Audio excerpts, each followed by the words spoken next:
먼저 여러분 저 사진 하나를 제가 좀 보여드리겠습니다.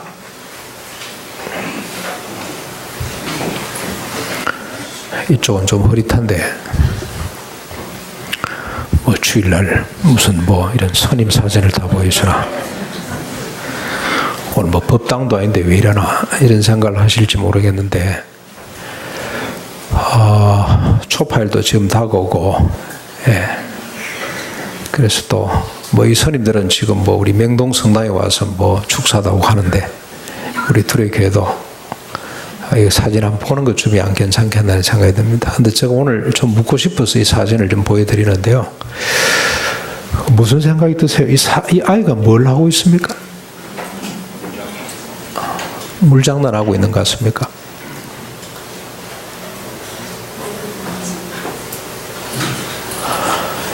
일부 예배 때는 답이 금방 나오던데. 예?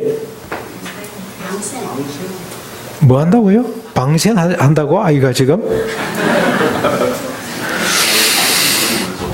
일부 예배 때는 어떤 집사님 한 분이 바로 답을 하시더라고. 엄마 생각한다고. 근데 그분이 엄마가 없어요. 일찍 돌아가셨어요. 그냥 막 금방 공감이 생겼나 봐요. 아이가 지금 물장난 치는 것 같습니다만 수없이 엄마 얼굴을 그리기도 하고, 그려놓으면 지어지고, 그리고 그 엄마 생각 그리움을 떠나보내려고 하기도 하고. 저도 잘 이 그림을 이해를 못했을 텐데 제가 한 3년쯤 전인 것 같습니다. 우연히 TV를 보는데 인간극장인 것 같아요. 제가 그 자료를 아무리 찾으려고 해도 못 찾았습니다. 그래서 그림 사진 하나를 건졌는데요. 보니까 어떤 아주머니가 어린아이 요 아이보다 한 2살 떨어지는 나이인 것 같습니다. 손을 잡고 절간에 찾아왔어요. 스님하고 한참 이야기를 하고, 아이는 구석구석 돌아다니면서 거기 뭐 보니까 이 두꺼비 같은 게 있는데 물을 졸졸졸 내놓으니까 거기 가서 손장난도 치고 뭐 여기저기 막 암자를 돌아다니면서 장난을 치고 있는데, 좀 이따 엄마가 갑자기 일어서더니 손수건으로 입을 틀어막고 대문 밖으로 나가 산 밑으로 그냥 내달리는 겁니다. 물끄러미 스님은 쳐다보고 있고, 좀 뒤에 아이가 엄마를 찾으니 엄마가 없잖아요. 엄마 하면서 차도로 돌아다니기 시작합니다. 이리 뛰고 저리 뛰다가 엄마가 없다는 사실을 알고 드디어 마당에 주저앉아서 큰 소리로 엄마 꼬웁니다. 예. 여러분 그 비통한 소리 상상할 수 있겠죠? 스님이 그 아이를 향해 물끄러미 보고 있다 한마디 합니다. 엄마는 없어. 엄마는 갔어. 그러니까 이 아이가 막 고개를 절레절레 흔들더니 대문 밖으로 쫓아쳐 사다리까지 내려가는데 갈 수가 있습니까? 도로 쫓아와서 스님한테 떼를 씁니다. 엄마 찾아내라고, 엄마 내놓으라 그러면서 또 여기저기를 막 돌아다녀요. 그러기를 해가 지도록 꼬박 반나절 동안 그렇게 하다가 드디어 이제 해가 뉘웃뉘웃지니까 스님이 울고 있는 아이한테 또 한마디 합니다. 가. 안 들어오려면 엄마 찾아가. 그랬더니 그때서 아이가 포기를 하고, 그때 스님이 앉아서 팔을 벌리니까 그 스님한테 가서 꼭 안고 스님이 데리고 방에 들어가니, 이미 그거보다 조금 더 나이 많은 형들이 학교 갔다 올 때, 그때는 보는지 안 보는지 몰랐는데 보니까 다 밥을 먹고 기다리고 동생을 환영해 주고, 보살 스님이 보살 할머니가 그 아이를 꼭 껴안아주는 장면. 그랬더니 금방 몇 번 토닥거리지도 않았는데 잠이 드는 거 있잖아요. 그리고 다음날 이 아이가 일상이 시작되는데 또 깨어보니 이게 또 현실이 또 너무너무 고달파서, 그리고 몇 개월 동안 이 아이가 적응해가는 이야기인데요. 아무도 절간이 없으니까 형들 학교 가니 지도 그냥 따라가는 겁니다. 형들이 아무리 못 오게 해도 안 돼요. 집에 있으라 그래도 안 되고, 그래서 쫓아가는데 수업 시간에 꾸벅꾸벅 졸고 오줌을 지리기도 하고, 형들이 그놈을 업고 올라오기도 하고, 불평을 하면 아버지 스님이 또 혼을 내고, 어린 동생을 잘 거둬줘야지 이러면서 이제 적응해 가는 이런 장면인데 얼마나 참 가슴 아픈 일인지. 그리고 그 어머니를 생각해 보면 여러분 기가 차잖아요. 어떤 사인이 있기에 그 자식을, 자기가 낳은 자식을 절간에다 맡겨놓고 입을 틀어 막고 달려가는 그 어머니의 마음은 어떻을까요? 정말로 참 가슴이 먹먹하고 잊혀지질 않아요.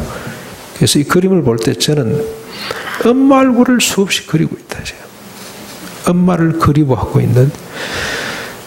근데 이 아이는 어렸을 때 엄마가 떠나보냈잖아요. 나이가 들어서 절에 들어온 사람들, 출가한 사람은 자기가 들어올 때는 어머니가 이미 너무 늙으셔서 그 어머니를 버려두고 속세를 떠나 출가한다는 것이 얼마나 가슴에 걸렸던지. 그래서 여러분 불교에는 어머니에 대한 노래가 그렇게 많습니다. 불교의 유명한 사구비라는 말이 있어요. 사구비. 문장이 없는 것. 나는 존재하는가? 아니다. 그러면 나는 존재하지 않는가? 아니다. 그러면 나는 존재하면서 존재하지 않는가? 아니다. 그럼 나는 존재하지 않으면서 존재하는가? 아니다. 뭔 말입니까? 도리교 성도님들은 이 주어만 우리가 이해를 해야 되는데 아닙니다. 자기 사고를 가지고 있으면 안 된다. 생각을 가지고 있으면 안 된다. 저 깃발이 흔들린, 저 나무가 지금 여러분 안 보이시면 너태나무가 지금 흔들리고 있습니다. 너태나무가 흔들리고 있네? 아닙니다. 바람이 불어서 그런가? 아닙니다. 그럼 뭐냐? 네 생각이 흔들린다고 생각하니까 흔들리는 것이다. 그래서 생각을 치우도록 합니다. 생각을 치운다. 없다. 공이다. 무다. 허무입니다. 허무. 그런데 이 허무로 끝나는 것이 아니고 불교는 허무를 넘었습니다. 넘어서서 모든 허무한 존재를 볼 때 애잔한 마음, 불쌍히 여기는 마음, 그게 자비의 마음의 발현입니다. 얼마나 숭고한 이념이고 철학인지 모릅니다. 불교는 모든 걸 비우라 그럽니다. 모든 걸 없애라. 모든 건 공이다라고 이야기를 합니다. 그런데 어머님에 대한 그리움은 지울 수가 없습니다. 그래서 어머니라는 노래가 그렇게 많은 줄 제가 이번에 알았습니다. 너무너무 좋은 노래, 우리 가슴을 후벼 파는 노래가 얼마나 많은지 모릅니다. 도심스님이라 그러던가? 저 충남 논산에 있는 어느 설의 주지님, 그분은 8살 때 자기 어머니가 절에 갖다 맡겼습니다. 어머니가 가면서 울면서 아들에게 약속을 했습니다. 따라오려는 아들을 떼놓으면서 내가 이틀에 3일에 꼭 한 번씩 찾아올게. 그런데 언제까지 안 찾아오냐? 23살이 되도록 어머니 얼굴을 못 본 겁니다. 그러니 그 분노가 나중에는 그림으로 바뀌고 그리움이 긍휼히 여기는 마음으로 바뀌는 과정을 쭉 설명을 하는데 기가 찬 이야기입니다. 그래서 그분이 만든 노래가 있습니다. 갈래 갈래 엄마 따라 갈래 하는 이런 노래가 있어요. 그 노래를 들으면요 눈물이 안 날 수가 없어요. 이 아이가 지금 엄마를 그리고 있다. 울장구 치는 거 아닙니다. 아직까지 이 나이 되면은 방생이 뭔지도 모를 겁니다. 그냥 엄마를 그리고 있는 겁니다. 엄마. 그래서 그 스님이 부탁을 하더라고, 부탁. 살 초파일 때 아이들 좀 안 데리고 왔으면 좋겠다. 동자 스님이 있는 절간에는 애들 안 데리고 왔으면 좋겠다. 볼 때마다 가슴이 메어지는 겁니다. 대신에 명절이 되거나 하면은 고아원 좀 가서 다른 거 할 거 아무것도 없대요. 과자 다 있고 다 있는데 그냥 한번 안아주면 된대요. 이 사람의 품이 그리워서 자기가 어떻게 잘못되지 않고 노래하는 스님인데 그분이 이 길로 갈 수 있었냐. 자기 스승 스님이 그렇게 엄한 분인데 기타를 7개나 부셨대요. 혹시 머리 기르고 다시 속세로 나갈까 봐. 그렇게 엄한 분인데 어느 날 그렇게 엄마 찾다가 깨어나 보니까 스님 팔 위에 자기가 누워 있더라는 겁니다. 그래서 그 스님을 어머님처럼 아버님처럼 생각하고 그 가르침대로 살아와서 자기가 지금 있게 됐다. 그런 고백을 하더라고요. 그만큼 이 그림은 슬픈 그림이고 슬픔을 넘어서 이제는 모든 인간을 슬프게 볼 수 있는 그런 그림이라고 생각을 합니다. 그런데 오늘 여러분 성경에 보면은 기가 찬 이야기가 또 하나 있습니다. 성경판 출가 이야기입니다.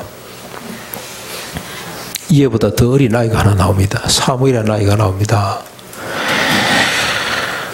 한나가 사무엘이 젖이 떨어지자마자 40km 떨어진 실로에 가서 해막에다가, 그때는 성전이 없고 모세 시대, 모세가 지었던 해막 시대 아닙니까? 해막 성전 엘리 제사장한테 아이를 맡기고 떠나는 장면입니다. 여러분 11절 한번 보십시오. 11절, 오늘 읽은 11절 같이 한번 보십시다. 엘가나는 이 사무엘의 아버지죠. 한나 남편입니다. 라마의 자기 집으로 돌아가고 그 아이는 사무엘은 제사장 엘리 앞에서 여호와를 섬기더라. 근데 하나 다른 게 있다면 그냥 울부짖는 이런 이별의 고통이 기록이 안 돼 있습니다.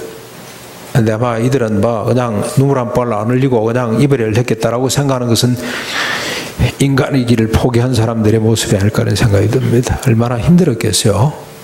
그러나 그 힘듦으로 머물지 그게 끝이지 않고 그걸 초월했구나 이런 생각을 해보게 됩니다. 오히려 어떻게 보면 이 사무엘은 이 엘리가 있는 이 실로에 있는 해막에 도착했을 때 훨씬 더 자기 집보다 포근한 그리고 안정감을 아마 느꼈을 거라는 생각이 듭니다. 육신의 부모보다도 그토록 보고 싶었던 하나님을 만나는 다른 생각 때문에 아마 이 아이가 상당히 감동하고 또 흥분되어 있었을 것이라 그런 생각이 듭니다. 그렇게 생각할 수 있는 근거가 뭐냐? 여러분, 이 아이 그림, 조금 전에 우리가 봤던 아이 그림은 시선이 지금 어디를 향하고 있습니까? 이 밑을 향하고 있습니다. 그렇죠?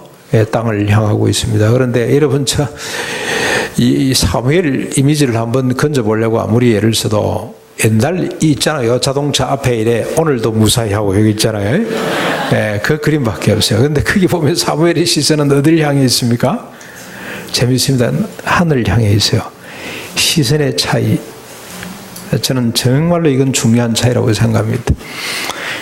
슬픔 가운데서 그게 제 슬픔을 넘어서기는 합니다만 한으로 넘어서는, 흠으로 넘어서는 한 아이의 이야기와 그 슬픔을 한으로 승화시키는 아름다운 이야기인데, 이렇게 우리가 상상할 수 있는 근거를 오늘 우리는 한나의 노래에서, 한나의 기도에서 찾을 수가 있습니다. 여러분, 이 기도를 같이 한번 보시겠습니다. 1절 한번 보십시오. 1절. 한나의 기도이자 한나의 노래죠. 1절. 내 마음이 여호와로 말미암아 철구하며 내 뿔이 여호와로 말미암아 높아졌으며 내 입이 내 원수들을 향하여 크게 일렸으니 이는 내가 주의 구원으로 말미암아 기뻐함이니이다. 한나가 사무엘을 얻은 것을 주의 구원이라고 어렵게 표현을 했어요. 우리는 흔히 한나를 이렇게 생각을 합니다. 엘가나의 부인, 첫 번째 부인인지 두 번째, 이름이 먼저 나오니까 첫 번째라고 보죠. 첫 번째 부인인데 자식을 못 낳았고 대신 두 번째 부인이었던 엘가나가 자식을 막 낳습니다. 그래서 버닌나가 이 한나를 조롱하고 무시했습니다. 그래서 그가 너무 고통스러워서 하나님 앞에 기도하고 서원 기도를 하고 그렇게 자식을 낳았다고 이렇게 우리가 생각을 많이 합니다. 그렇죠? 근데 오늘 이 한나의 이 자식을 낳고 이 자식을 하나님 앞에 바치면서 불렀던 찬송을 보면 결코 그런 인간이 아님을, 그런 여인이 아님을 우리가 깨닫게 됩니다. 한나가 지금 사무엘을 낳고 뭐라고 표현을 하냐면 하나님이 나를 구원해 주셨고 내 마음이 하나님으로 말미암아 즐거워하며 내 뿔이 여호와로 인하여서 어떻게 됐습니까? 높아졌고 내 입이 내 원수들을 향하여, 여기 한 사람이 아닙니다. 내 원수들을 향하여 크게 열려졌다라고 이렇게 고백을 합니다. 한나는 이렇게 생각을 하시면 됩니다. 한나는 경건한 하나님의 사람이었습니다. 이때 당시가 어떤 시대입니까? 사사시대 말입니다. 사사시대. 사사시대의 특징은 뭐죠? 자기 소견에 옳은 대로 살던 시대입니다. 하나님 말씀을 깡그리 잃어버리고 하나님의 존재조차도 흐릿한 시대에 살아갔습니다. 사람들 그런 시대입니다. 그런 시대에 한나는 아마 엘가나도 좀 믿음이 좋은 사람인 것 같고요.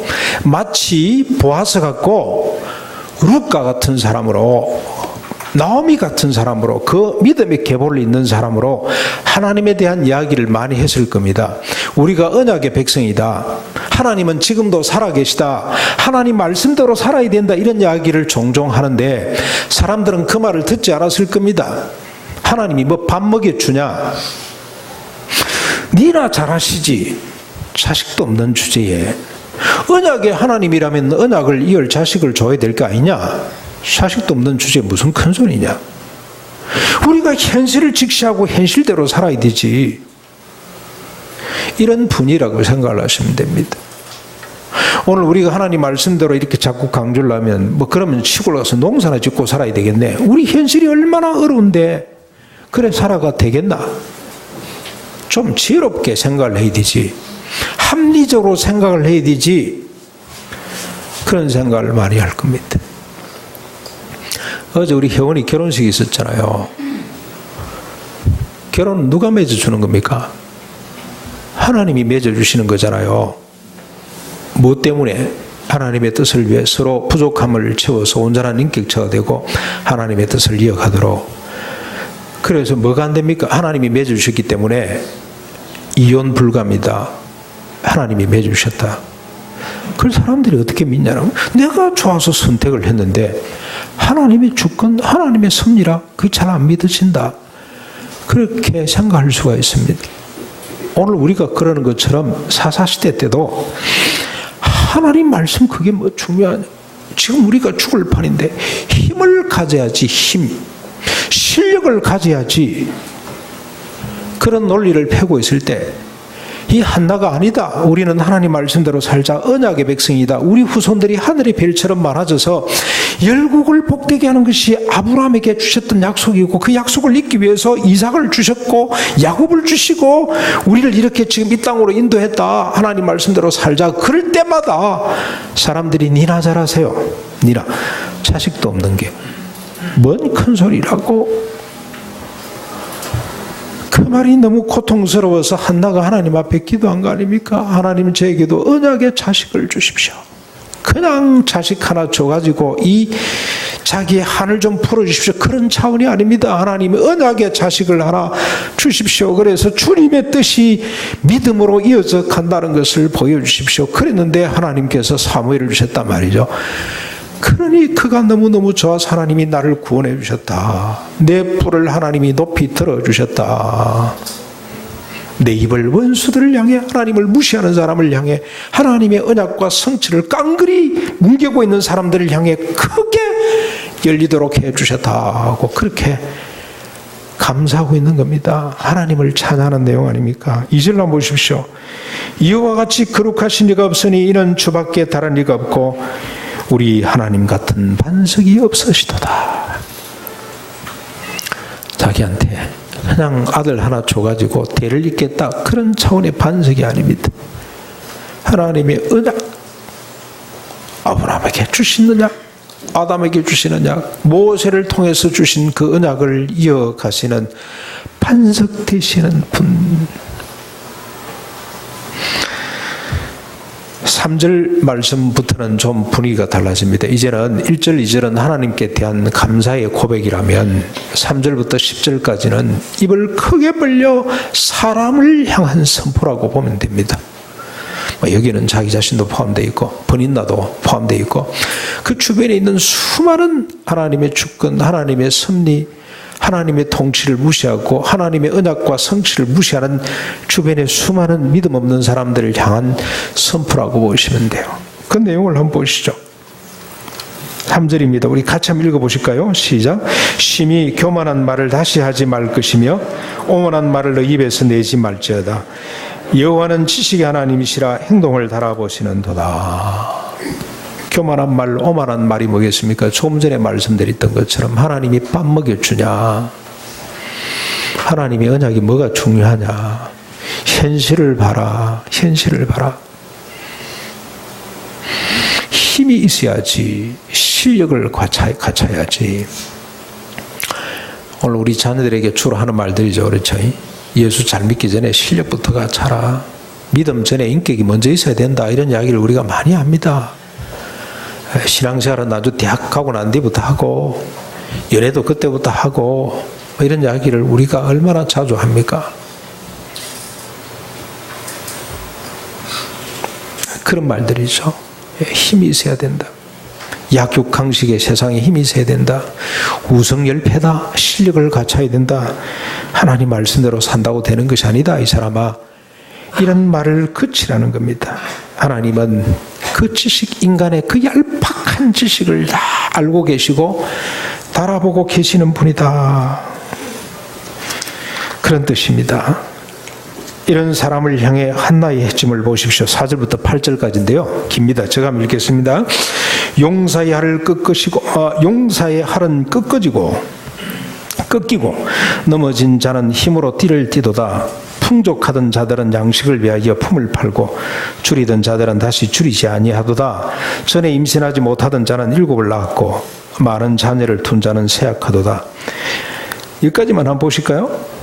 용사의 활은 꺾이고 넘어진 자는 힘을 얻고 풍족하던 자는 양식을 위해 품을 팔고 줄이던 자는 다시 줄이지 않고 전에 임신하지 못하던 자는 7, 한나는 6밖에 안 낳았거든요.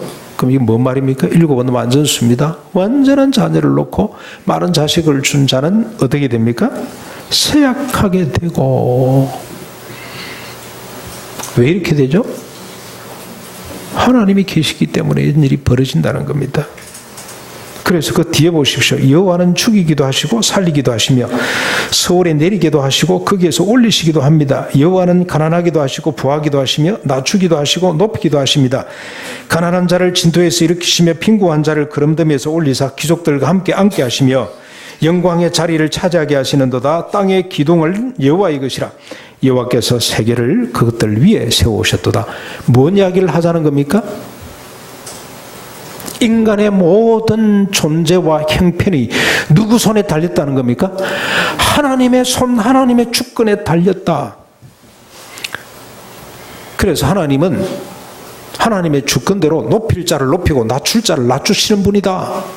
지가 실력이 있어서 높아진 걸로 생각하는 사람들을 향해 한나가 지금 입을 크게 벌려 선포하고 있습니다.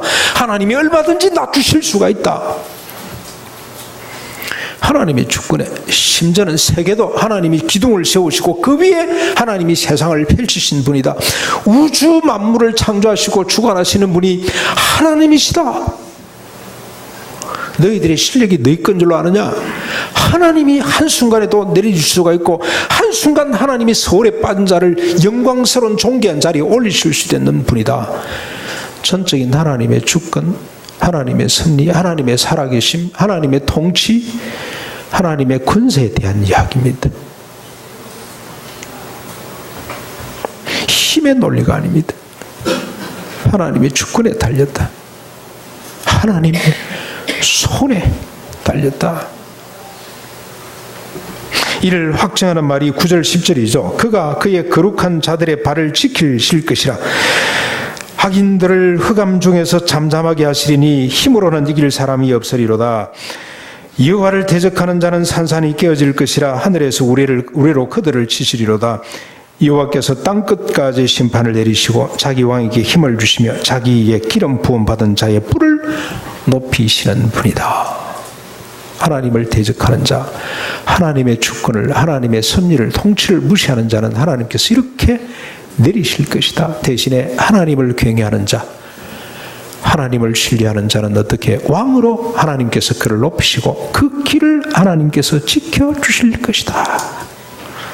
자기가 지금 경험하는 바잖아요. 하나님의 주권을, 하나님의 언약과 성취라는 하나님의 뜻을 굳게 붙든 자, 자기에게 7명의 자식을 주신다는 그 경험을 통해 하나님을 지금 찬양하고 있습니다. 요 뒤에 나머지 5명을 낳습니다. 이게 한나라는 여인은 질투, 자식이 없어서 고통받고 하나님 앞에 애를 써서 때를 써서 하나님 앞에 아들 하나 얻고 그런 차원의 여인이 아니라 사사시대에 보아스 룻의 계보를 이어가는 믿음의 용장입니다. 믿음의 사람입니다. 한나의 노래는 아들을 낳아 개인적으로 한을 풀었기 때문에 나오는 고백이 아니라 평소 하나님에 대한 말씀을 기억하고 믿고 그대로 살려고 힘썼던 여인의 믿음의 고백이라고 할 수가 있습니다. 여러분이 이제 한번 생각을 해보십시오. 이런 어머니 밑에서 자란 사무엘이 어땠을까요? 이런 어머님의 이야기를 때마다 듣고 한나는 이 이야기를 자기 아이에게 들려준 아마 노래였을 겁니다. 노래. 젖 먹일 때마다 얘야 너는 하나님이 나게 하셨단다. 엄마는 원래 자식을 낳을 수 없었단다. 그런데 하나님께서 당신의 언약을 이어기 위해 하나님이 너를 낳게 해주셨단다. 이런 이야기를 해줄 때 처음에는 못 알아들었겠죠. 그러다 나중에는 엄마 말귀를 알아들으면서 엄마 그래 내가 하나님이 낳게 해주셨어? 내가 하나님의 자녀네? 하나님의 뜻이 뭐야? 그 하나님의 뜻은 열국을 복되게 하는 것이란다. 네 조상 아브라함에게 하나님이 나타나셔서 이렇게 말씀하셨단다. 그 말씀을 이루기 위해 하나님께서 이삭을 주셨단다. 네 할아버지 그 뜻을 이루기 위해 에스를 하나님께서는 아니라 그러시고 야곱에게 하나님의 뜻이 흘러가도록 하셨단다. 그래서 우리가 이곳에 이 땅을 차지했고 이렇게 앞으로 네가 이런 일을 하게 될 사람이란다. 이런 이야기를 듣고 자란 사무엘이 어떤 인격의 소유자가 됐겠습니까?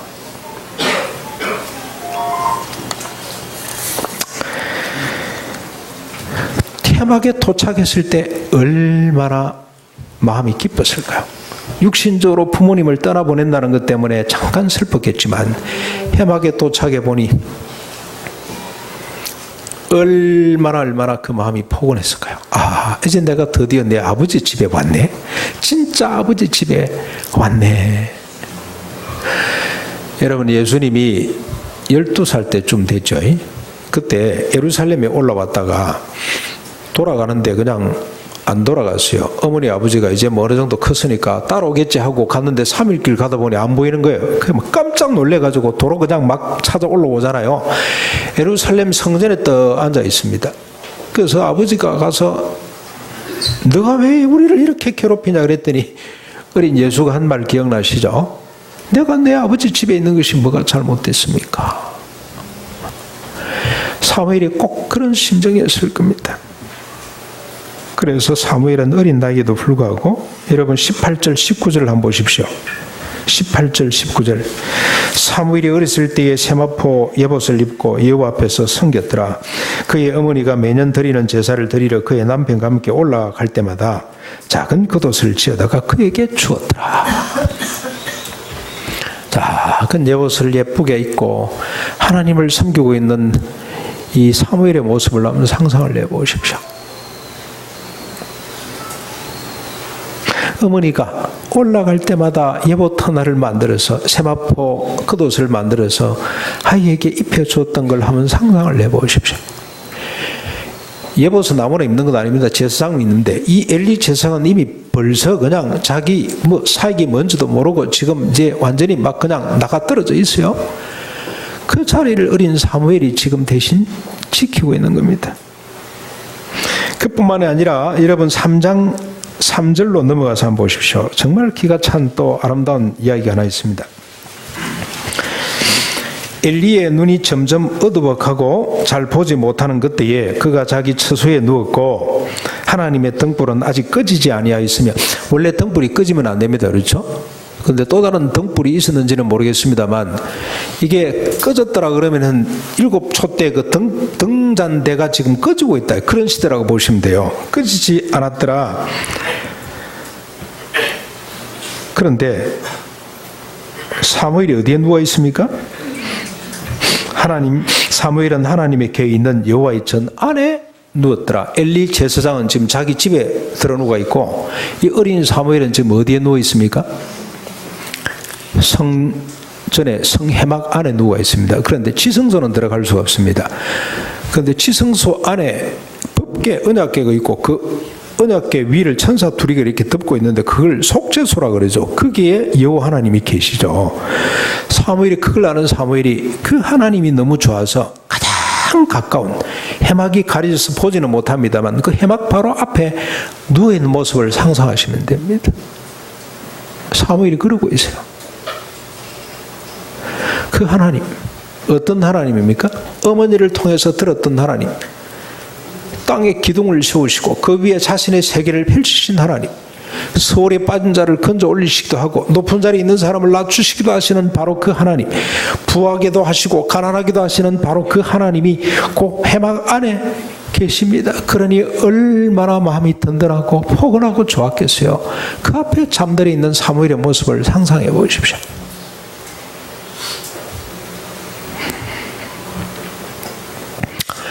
그래서 여러분 잠시 그림을 또 한번 보실랍니까 이거?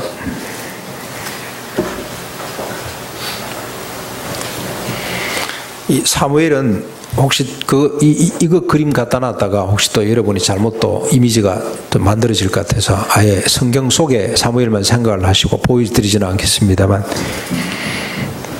이 아이와 사무엘의 차이를 한번 생각을 해보십시오. 근데 이 아이도 너무너무 사랑스러워요. 그렇죠? 너무 안 됐어요.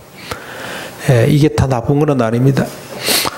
사무엘이 없는 시대는 이 아이가 그래도 뭘 했을 겁니다. 엄마에 대한 그리움이 그 아픔이 넘어서서 사람에 대한 긍휼히 여기는 마음으로 스님들이 대부분 다 그게 뛰어난 사람들 아닙니까? 그렇죠? 근데 사무엘은 이 아이와 비교할 수 없는 영광스러운 아이의 모습을 우리가 보게 됩니다. 근데 아마 성도님들 그 가운데 이런 생각을 하실 수가 있어요. 그 어린 사무엘을 갖다 바친 것이 뭐가 중요하냐? 집에서 잘 길러야지 하나님 앞에 바친 그건 뭐 그럼 우리도 다 바쳐야 되냐 이런 생각을 하실 수가 있는데 여러분 사무엘의 우리가 삶을 보셔야 됩니다. 2장 26절 한번 보십시오. 2장 26절. 자, 이렇게 어머니 한나가 사무엘을 하나님께 바쳤습니다. 사무엘이 또 하나님 앞에서 섬기고 있습니다.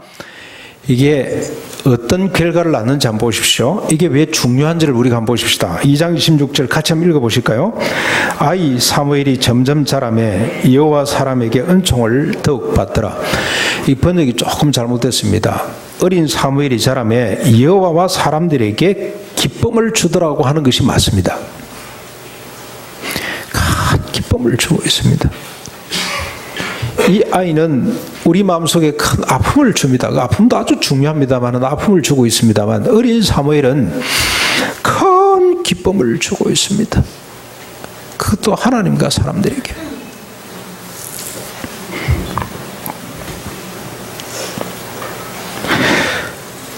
그리고 두 번째로 우리가 보셔야 될 게 2장 30절, 35절 보셔야 되는데 30절을 제가 먼저 보겠습니다. 사무엘에게 주신 하나님의 말씀을 우리가 들어야 됩니다. 30절은 나를 존중히 여기는 자를 내가 존중히 여기리라. 그 다음에 35절입니다. 같이 한번 읽어보실까요? 시작. 내가 나를 위하여 충실한 제사장을 일으키리니 그 사람은 내 마음 내 뜻대로 행할 것이라. 내가 그를 위하여 견고한 집을 세우리니 그가 나의 기름 부음을 받은 자 앞에서 영구히 행하리라. 지금 사사시대에 어떻게 됐습니까? 하나님의 뜻이 실종된 시대입니다. 그렇죠? 하나님의 마음이 더 이상 드러나지를 않습니다. 계시가 흐릿한 시대가 되고 말았어요.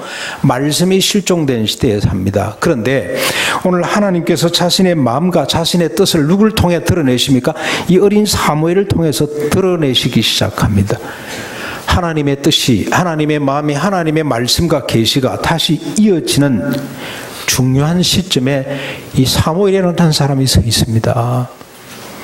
어린 나이 하나가 아닙니다. 한 개인의 헌신 정도가 아닙니다. 이 아이를 통해서 하나님의 계시가, 하나님의 뜻이 역사 가운데 계속 이어져 가고 있다는 걸 생각해 보십시오. 하나님의 뜻이 뭡니까? 하나님의 나라입니다. 열국을 복되게 만드는 것입니다. 일생토록 편안하게 존엄성을 갖고 행복하게 살도록 하는 것이 하나님의 뜻입니다. 하나님의 뜻이 뭡니까? 신약적으로 말씀드리면 하나님의 나라라는 가치에 들어가 있습니다. 정의와 평화와 희락입니다. 정의롭고 평화가 넘치고 기쁨이 넘치는 세상이 펼쳐지는 것이 이게 하나님의 뜻인데, 이 하나님의 뜻이 누구를 통해서 이어갑니까? 사무엘이라는 사람, 어린아이를 통해서 하나님의 뜻이 이어져 가고 있습니다. 하나만 더 보시죠. 우리가 3장 19절로 21절. 이 사무엘 한 사람의 역사적 가치가 무엇인지를 한번 보십시오. 3장 19절로 21절 같이 보겠습니다. 사무엘이 자라매 여호와께서 그와 함께 계셔서 그의 말이 하나도 땅에 떨어지지 않게 하시니 단에서부터 브엘세바에까지 온 이스라엘이 사무엘은 하나님의 선지자로 세우심을 입은 줄을 알았더라. 여호와께서 실로에서 다시 나타나시되 여호와께서 실로에서 여호와의 말씀으로 사무엘에게 자기를 나타내시리니 사무엘의 말이 온 이스라엘에 전파되니라. 중단되었던 하나님의 뜻이, 하나님의 말씀이 이 사무엘을 통해서 다시 이스라엘 가운데 나타나기 시작합니다. 우리가 또 들어야 될 말씀이 있습니다. 이 사무엘과 정반대편에 서 있는, 한나와 사무엘 반대편에 서 있는 엘리와 그의 두 아들 험리와 비나스 이야기입니다. 실패 케이스도 좀 들으셔야 됩니다. 좀 불편하시지만 들어보실 필요가 있습니다. 2장 29절 한번 보실까요? 2장 29절 같이 읽겠습니다. 시작. 너희는 어찌하여 내가 내 처소에서 명령한 내 제물과 예물을 밟으며 내 아들들을 나보다 더 중히 여겨 내 백성 이스라엘이 드리는 가장 좋은 것으로 너희들을 살찌게 하느냐. 엘리의 가장 결정적인 험은, 약점은 뭡니까? 하나님보다도 누굴 더 중히 여겼습니까? 아들들을 더 중히 여겼습니다. 하나만 더 보시죠. 이렇게 있습니다만 여러분 3장 13절 가서 넘어가서 한번 보십시오. 3장 13절 시작. 내가 그의 집을 영원토록 심판하겠고 그에게 말한 것은 그가 아직 죄악 때문이니 이는 그가 자기 아들들이 저주를 자청하되 금하지 아니하였음이라. 여러분 그 아들들이 어떻게 산지 아시죠? 제사 드릴 때 가서 새시랑으로 찔러서 고기 건져가고, 그것도 시시해지면, 심심해지면은 육고기 내놔라, 육고기. 근데 기름 빼기 전에 고기, 기름은 다 하나님께 바쳐 불태워 드려야 되는데 기름이 들어간 소고기가 훨씬 더 맛있거든요. 기름이 점점점점 들어가 있는 게 훨씬 맛있잖아요. 그걸 내놔라고. 안 준다, 이거 안 된다 그랬더니 그 사람들에게 위협해서 빼앗아 갑니다. 심지어는 해막에서 수종되는 여인을 범하기도 합니다. 근데도 아버지가 어떡합니까? 얘들아 그러면 안 되는데 그러고 말아요. 그러고 말았어요. 안 좋은 소문이 들리는데 그러고 말아요. 다윗 같았으면 어떻게 했겠습니까? 네가 날 꼭 닮았구나 이러마. 니랑 나랑 죽자.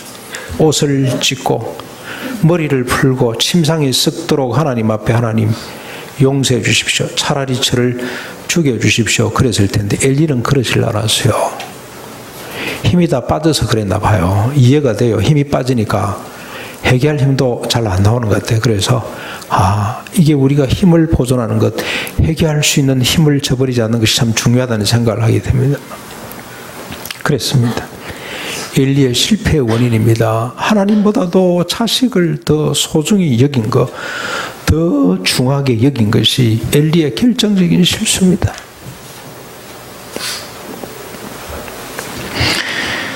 사랑하는 성도 여러분, 이제 우리가 선택해야 됩니다.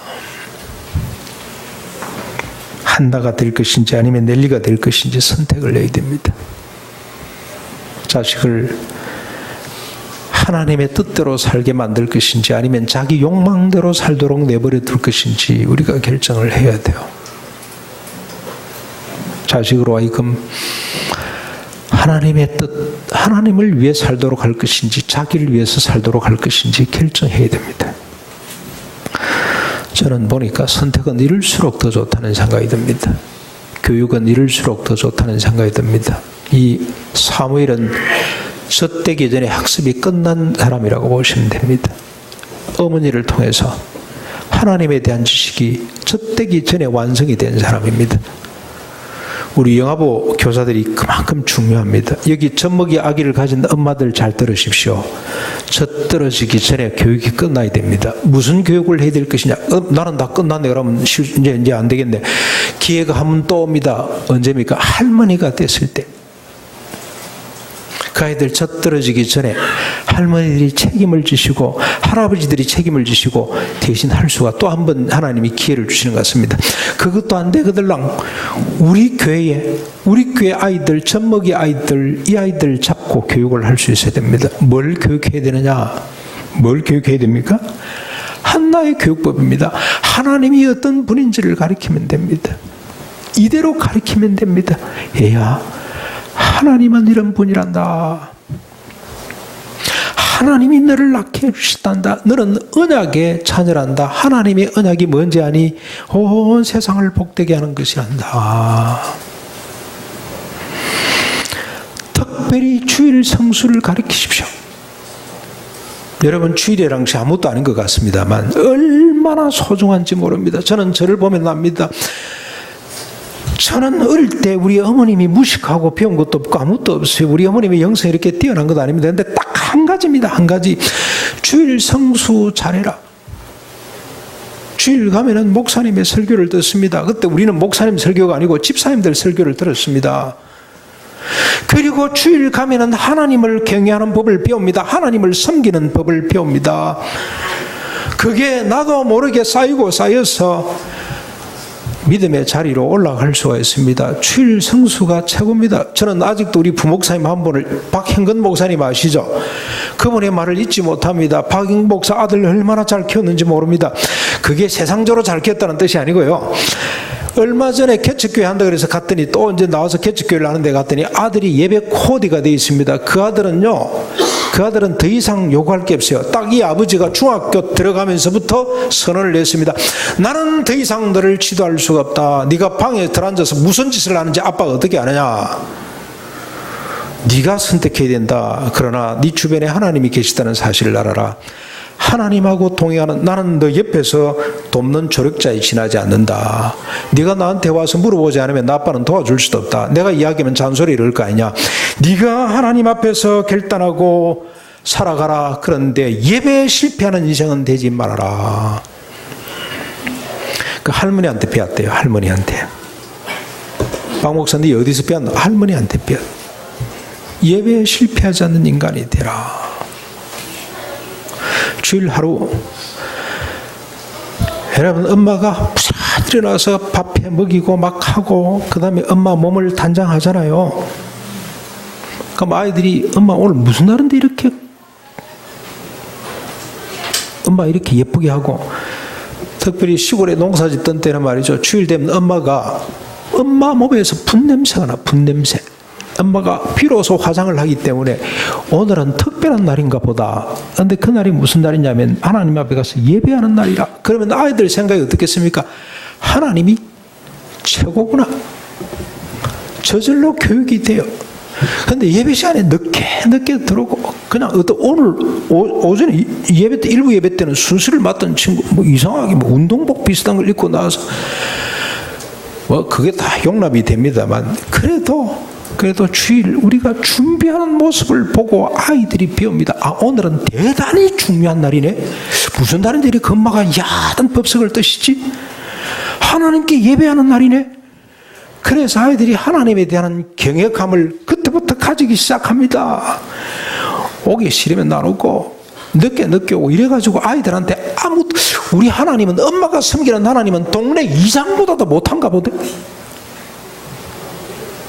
청와대 부름을 받는 것보다도 더 우리가 야단 법석을 떨어야 되지 않겠습니까? 그리고 주일 와서 좀 고생하는 거 여러분 다 아시죠? 한국 교회가 어떻게 여기까지 왔냐면, 여러분 저 주일날 마치고 나면은 월요일은 오줌 씻기 걸리는 사람, 소변이 잘 안 나오는 사람이 많았어요. 고생하는 줄 다 압니다. 근데 그 고생하는 모습을 아이들이 다 보고 있잖아요. 엄마 집에 가자. 안 돼. 오늘 오후 예배도 참석해야 돼. 왜 그래야 돼? 하나님 말씀을 들어야 돼. 그러면 어린아이들이 어릴 적부터 엄마를 통해서, 아버지를 통해서 하나님을 경외하는 법을 배울 거 아닙니까? 그게 왜 중요합니까? 사무엘을 보잖아요. 사무엘. 단절됐던 하나님의 계시가 사무엘을 통해서 다시 이어가잖아요. 열국이 복을 받는 역사가 나타나고 있지 않습니까? 박형근 목사 아들을 보면 알지 않습니까? 제가 지금 이름을 좀 기억을 못합니다. 제가 아직 그 책을 못 샀는데 한번 꼭 사보려고 합니다. 한 사람 책 소개를 보니 이런 말이 있어요. 사람이 지금 현대인들한테 가장 필요한 것은 휴식 시간이래요. 휴식 시간. 그래서 이분이 주장은 하루에 4시간은 숲속을 걸어야 된다. 숲속을. 근데 숲속을 걸으면 금단현상이 온답니다. 처음에. 야, 이 중한 시간에 내가 숲속에서 시간을 낭비하고 있네. 이런 생각이 온대요. 근데 그걸 잘 견뎌야 된대요. 그러면 한 4시간 처음에 10분은 어떤 효과, 20분 어떤 효과, 30분쯤 되면은 상상력이 막 나오고, 그리고 우리가 리프레시 되고 엄청나게 중요한 소득을 얻는다. 그런데 그게 안 되거든. 난 교회 가서 앉아있으라, 교회. 예수 안 믿는 사람이. 근데 교회만이 아니고 성당이나 절간에도 가서 앉아있으라 그랬어요. 그런 데 가서 앉아있으라. 1시간이나 2시간에 그런 데 앉아있는 것도 복이다. 이 세상에 우리가 지금 주일 성수를 잘 못하니까 예수 안 믿는 사람들이 지금 그렇게 오히려 전도를 하는 것 같아요. 전도. 거꾸로 돼도 한참 거꾸로 됐다는 생각이 듭니다. 우리 아이들에게 주일 성수하는 법을 가르쳐야 됩니다. 그 속에서 하나님을 경외하는 법을 배우게 됩니다. 그래서 여러분 손해가 가더라도 손해 갈 것 하나도 없습니다. 주일 되면 공부도 좀 중단시키십시오. 박혜정 씨 아시죠? 박혜정 집사. 보백교회 갔다 지금 다른 교회로 옮겼습니다만 그분이 진주 고등학교 다닐 때 토요일 되면 주일 되면은 참 아이들이 다 학교를 가잖아요. 근데 자기 혼자 학교를 안 가는 거예요. 근데 소외감을 느끼고 다른 아이들이 다 공부 더 열심히 하는데 하루 동안 이게 얼마나 지금 이게 분량이 많은데 자기는 늘 손해본다는 생각을 들고 아버지가 절대 안 된다 그러니까 12시까지 있다 12시 땡 지나면은 그때부터 또 공부를 하고 그랬다 그러더라고요. 집사님이 완전한 삶을 살고 우리의 완전한 모범이 된다는 것은 아닙니다만 여러분 오히려 일주일에 한 번씩 하나님 주신 사이클대로 살면 이게 리프레시가 돼요. 우리 몸이 더 회복이 되는 겁니다. 근데 그보다 더 소중한 것은 하나님을 경외하는 법을 우리가 이런 관습을 통해서 이런 어떤 삶을 통해서 배울 수 있다는 겁니다. 그리고 우리 아이들에게 한시라도 빨리 해줘야 될 이야기가 있습니다. 십자가 부활에 대한 이야기를 해야 됩니다. 해야 십자가를 지셨단다 주님이. 그래서 우리의 모든 죄를 대속해 주셨단다. 왜 우리가 죄인인지 또 이야기를 해야 되겠죠. 그러면은 우리가 아담의 범죄로 말미암아 근본적으로 자기적 욕망의 존재가 되고 그것 때문에 끝없는 갈등과 싸움과 그래서 온갖 죄를 짓는데 하나님이 그거 못하도록 율법을 주셨지만 율법을 다 우리가 어김으로 죄인임이 드러났단다. 근데 그 모든 죄값은 사망인데 주님이 대신 죽어 주셨단다. 그 부분에 엄마가 기뻐서 어쩔 줄 모르면 아이들은 말이죠. 어떻게 되겠습니까? 이야, 우리 예수님의 십자가 그런 의미가 있네. 근데 얘야, 그게 전부가 아니란다. 그렇게 살 수밖에 없었던 우리의 사람도 함께 주님이 죽여주셨단다. 주님이 부활하심으로 우리 부활의 첫 열매가 되실 뿐만이 아니라 우리를 새 생명 가운데 다시 살려주셨단다. 그 새 생명이 뭐냐? 다시는 자기 욕심대로 살지 않고 자기를 위해 살지 않고 그리스도와 타자를 위해 사는 것이 새 생명이란다. 그게 중생이란다. 이걸 돕도록 성령님이 너 속에 함께 계신단다. 이런 사람들이 교회를 이루고 천국을 이루고 온 세상 사람들이 교회를 통해서 하나님의 영광을 보고 그리고 우리가 영원한 천국의 후사가 된단다. 이 이야기를 아이들에게 젊었을 때부터 해줘야 됩니다. 이번에 우리 어르신들 모시고 증도 갑니다. 정말로 좋은 성지예요. 거기 가니까 답사를 갔다 왔어요. 가니까 앞에 기념관이 있는데 뭐 조형물을 만들었는데 좀 조잡하더라고 예술적으로. 그런데 제가 그 글귀가 쓰인 걸 보고 깜짝 놀랐어요. 성결교 4대 교리가 그 속에 박혀 있습니다. 성결교 4대 교리 제일 먼저 뭔지 아세요? 중생입니다. 중생. 거듭난다는 거. 그 다음에 두 번째가 성결입니다. 세 번째가 치유입니다. 이거는 성결 속에 다 포함시켜도 되겠다. 그건 하나 빼도 되겠다는 생각이 들고 뭐 그것도 있어도 좋다. 네 번째가 뭔지 아세요? 종말입니다. 종말. 요 네 가지 신앙입니다. 핵심입니다. 이 네 가지 신앙이 누굴 만들었냐? 문중경 전도사님을 만들었습니다. 문중경 전도사님이 이 네 가지, 내가 거듭났다는 생각, 그리고 나는 성결이 뭐냐면 섬김의 삶입니다. 그래서 그분이 섬기는 자기 애적 욕망을 쫓던 사람이 이제는 타자들을 그래서 김중건 목사님이 그에 대한 평가로 뭐라고 평가를 내냐면은 거짓 대응 목회. 부잣집에 가서 사람들한테 좀 달라 그래가지고 가난한 사람들 갖다 퍼다 먹이는 겁니다. 병원 대응 목회. 이 사람이 병원 역할을 했어요. 산파 대응 목회. 이게 그분의 목회예요. 이분의 목회 가운데 태어난 사람이 누구냐? 이인택 장로님이든가? 이인택 장로님? 이번에 가서 제가 깜짝 놀랐습니다. 한국에 가장 6.25가 발발하기 전, 우리 한국 전쟁이 발발하기 전 사상 분쟁이 심각했던 데가 전라도 도서 지역인데 그 중에서도 정도라는 섬입니다. 정도에 보면 정도 면에 보면은 임자도라고 제일 큰 섬이 있는데 그 섬에서 그 섬 한 섬에서 2,000명이 죽었어요. 좌익 우익 싸우다가 저희 고향 동네도 몇 사람이 죽었어요. 그 인근의 사람들이 전부 다 보도연맹에 가입돼가지고 다 죽고 했습니다. 근데 그 섬, 조그마한 섬 한 마을에서 2,000명이 죽이는 끔찍한 사건이 벌어졌어요. 근데 그 섬이 어떻게 된지 아십니까? 몽땅 예수 믿는 섬으로 다 평화의 섬으로 천사의 섬으로 바뀌었어요. 그래서 별명이 천사의 섬입니다. 이인택 장로라는 양반이 있어요. 문중경 전도사님의 제자입니다. 이분이 어떻게 그 섬을 그렇게 만들었냐? 가족 13명이 몽땅 다 순교를 당하는데 자기 손녀를 업고 가면서 얘야, 우리는 하나님이 정하신 길로 간단다. 악을 악으로 갚으면 안 된다. 저 사람들을 미워하지 말아라. 그래서 순교를 당했는데 뒤에 국군이 다시 이 인천 상륙 작전으로 말미암아 회복이 수복이 되면서 우리 국군이 와서 그 사람들을 다 정리하려고 이인택 장로의 아들, 유일하게 생존해 있는 아들 목표에 있었습니다. 그 사람을 불러와서 네가 다 색출을 해라. 네가 완장을 치우는 사람들은 이 사람은 우리 편이고 나머지는 다 죽이겠다고 하고 해라 그랬는데 이분이 모든 사람의 이 팔에다가 완장을 다 채워줬어요. 그 후손들이 지금도 살아있답니다. 그래서 그 사람들이 이게 하나님의 사랑이구나 하고 몽땅 다 예수 믿는 사람이 다 돼서 지금도 90%가 성도들입니다. 이런 곳을, 이 보물 같은 섬을 우리가 그동안에 몰랐어요. 이번에 어르신들 다 가셔야 되고, 어르신들 갈 때 먼 길 갑니다. 그러면 자식들은 뭘 해야 됩니까? 여비를 챙겨드려야 돼요. 여러분, 단돈 10,000원이라도 다음 주에 오실 때 꼭 챙겨 오셔야 됩니다. 이게 우리가 도리입니다. 도리. 이게 공동체입니다. 이게 교회입니다. 교회. 이런 사실을 어릴 때부터 우리 자녀들을 무릎에 앉혀놓고 가르쳐야 됩니다. 그렇게 가르친다고 자식이 되냐? 우리 가르침을 받냐? 그게 좋지만 그게 뭐 잘 되는 거가 마음대로, 사람 자식이 마음대로 되나? 여러분, 한나가 어떤 사람이라고요? 불임입니다. 불임. 자식을 낳을 수 없는 사람이었어요. 근데 하나님의 언약을 붙잡고 기도했더니 사무엘을 낳게 되었어요. 이렇게 우리 자녀들을 양육하는 것이, 이렇게 우리가 한나처럼 어머니가 되고 사무엘 같은 자식을 만나는 것은 우리 일이 아니고 하나님의 일입니다.